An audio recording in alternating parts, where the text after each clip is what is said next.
Mama Soya amenisaliti, roho inaniuma. Soya, umefanya nini dada yako?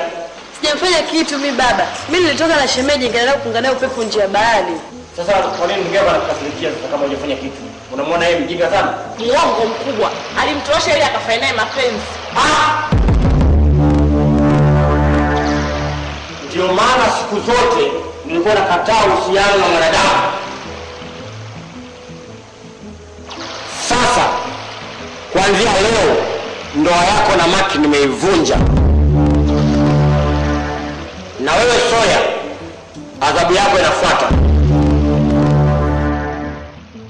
Yule Maki tunamwachia huru afanye mambo yake duniani. Umeshindwa mwenyewe nafasi niliyokupa. Baba naomba nisamehe, angalau nikaishi duniani. Baba naomba angalau nikaishi duniani.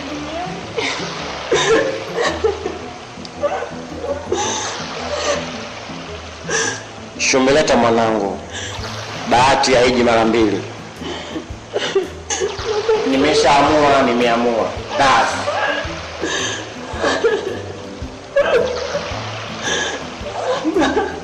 Na kuanzia leo sitaki kusikia kelele za aina yoyote. Kitaka mtaolewa na majini wenzenu. Umenisikia?